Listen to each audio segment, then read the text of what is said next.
Senator, if you were in a debate with President Trump and you could ask him one question, what would you ask?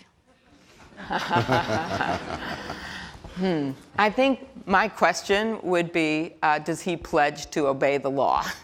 Because to me, that has been one of the biggest problems with this president, is that he keeps undermining the law in this country. He keeps undermining his own attorney general, the former attorney general. He keeps undermining the Mueller investigation, which is a major investigation focused on a foreign country trying to intervene in our election.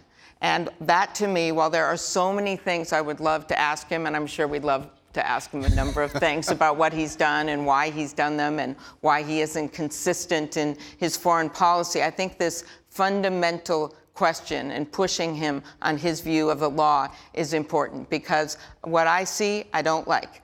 A few years ago, I got to go and do the Democratic dinner in Atlanta, Georgia. And when I was there, I went to the Carter Museum, the presidential library for Jimmy Carter. And I was the only Minnesota geek there that started to look for all the Mondale stuff, right? I'm like, where's Joan's dress from the inauguration? But in any case, I looked on the wall as I looked for this Mondale stuff, and there was this quote from Walter Mondale. It was after they'd served for 4 years, and he was looking back at their time after they'd lost the election. And the quote said, "We obeyed the law, we told the truth, we kept the peace." We obeyed the law, we told the truth, we kept the peace. And I think that is the minimum that we should expect from a president, and that is what I pledge to do for you. Thank you. CNN's Democratic Presidential Town Hall with Senator Amy Klobuchar. We'll be right back. Welcome back, everyone, to CNN's Democratic Presidential Town Hall with Senator Amy Klobuchar. So let's get right into the question again. John Burroughs is a healthcare consultant from Glenn. John? Hey, John. Thank you, Senator. Currently, our national immigration policy is focusing on a false message of border security. How would you address the root cause of the problem, which is that unskilled Americans are afraid of skilled immigrants taking their high-paying jobs away from them? Okay. I would probably describe it in a different way, and I'll start with that. First of all, I think that President Trump has tried to distract us and focus on just one part of this issue, and that's an issue. You want to make sure you have border security. To me, this is an economic issue for our country, and we have always been a country that is built by immigrants, right? We all have our stories in America, and I believe that immigrants don't diminish America, that they are America. That means, to me, that we need to have comprehensive immigration reform, something I've long supported. And I view this, first of all, if you look around our country, something like around 70 of our Fortune 500 CEOs, this was a few years back, were immigrants. 25% of our US Nobel laureates were born in other countries, right? That's a pretty amazing thing. We have immigrants that have built this country. And so comprehensive immigration reform is a mix of things. It was security money, but it was also about a path to citizenship. And we passed that in the Senate on a bipartisan basis, and then it got stuck in Paul Ryan's freezer somewhere next to the frozen peas. I don't know, it just got stuck there. And so we need to bring this back and start talking about it in that way. Because right now, all we're hearing when it comes to immigration is hateful rhetoric. And I'm sure you've heard some of it in New Hampshire. We've certainly seen it nationally. I'll end with this one story of a family in Minnesota, of a Somali American family who went out to dinner with their 2 little kids. And they're out to dinner, and this guy walks by. And he looks at them and says, "You 4 go home. You go home to where you came from." And the little girl looks up at her mom, and she says, "Mom, I don't want to go home to eat. You said we should eat dinner out tonight." You think of the words of that innocent child. She only knows one home, and that's my state. That's probably your state. That's the United States of America. And we need to get back, cross the river of our divides, and get to that place again in our country. William Hatch is here, and he is with the New Hampshire State Legislature. Okay. Yes, thank you, Senator. Thank you for taking my question, and welcome to New Hampshire. Thank you. Do you think the current A administration... very active state legislature. You fit well, yes. You have a lot of people in it. I know that. We have a good time, though. Yes. Senator, do you think our current administration's relationship with our allies has been damaged? If so, with whom and how? Also, what do you consider the most important and urgent foreign affairs issues, and what's your plan to address them? Thank you. Thank you. It has certainly been damaged. You think of the work of diplomacy and all of that work that President Obama did and Secretary Clinton, Secretary Kerry. That's reaching out to our allies. And I believe that we must stand tall as a beacon of democracy, but I also believe that we must stand with our allies. So that's my number one focus.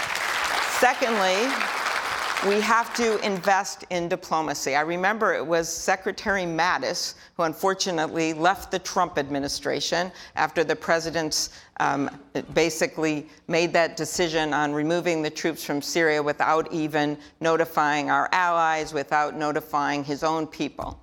Well, Secretary Mattis once said that if you don't invest in foreign aid and you don't invest in diplomacy, then he just has to buy more bullets, right? And so we've got to look at it as just not one side or the other, but how we deal with the world as a whole. The other thing I'd mention is just modernizing our military. I took on the issue of protecting our elections from after what we saw happen in the last election with Russia. And I would actually put this right up there. When I talk to our military, a lot of, in addition to, of course, the Mideast and making sure that Iran, and I disagreed with the decision about getting out of that nuclear agreement. I think that would have been an example of standing with our allies in Europe and pushing Iran to make sure that they never have a nuclear weapon. Well, when you look at the other issue, it is cyber. And that is the next arena for warfare. We're already seeing it right now. And just to give you an example, the bill that I had to upgrade our election equipment cost, literally, bipartisan bill, 3% of one aircraft carrier.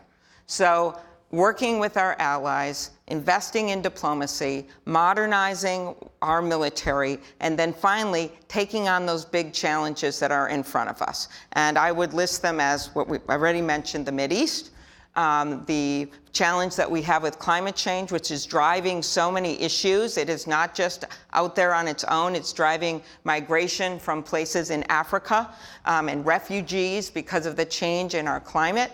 And then, of course, dealing with the nuclear threat that we have with North Korea, as well as what we're seeing with Russia's continuing pushing at our country. And no, I don't think the answer is to stand with Vladimir Putin and say, I agree with everything he says, and oh, hey, I disagree with my own intelligence people. The answer is to stand with strength and stand with our allies. Christine Carter is a high school teacher from Concord. Go ahead, Christine.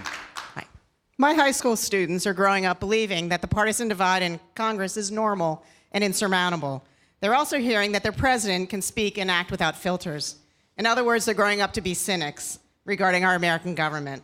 How would you intend to help to restore faith in the American system of governance for those who are coming of age under President Trump? Well, I think the first thing is to stop governing by tweet, okay? And all these mean-spirited messages that makes it hard for teachers to say, you know, you don't have to agree with everything the president says. No one's going to agree with them. But you have to have someone that you have faith in, that respects the institution, that's someone that you can look up to. And from the moment that President Trump was sworn into office, I will never forget that dark day with the clouds coming in, where I sat actually in between Senator McCain, who I miss very much, as well as Senator Sanders. It was the three of us that day. And we were just shocked as the language and the rhetoric got darker and darker. So the answer to me is to reach out instead of just looking down, which we want to do all the time, right? You see this news on TV, you don't want your kids to see it. Instead of looking down or looking away, we have to look at each other, and we have to look up at the challenges before us. We have always done this as a great nation. This is everything from income inequality to healthcare to the challenges that we have with our democracy. I believe that we are better than this. I believe we can move forward, and the only way we do it is if we do it together and cross that river of our divides.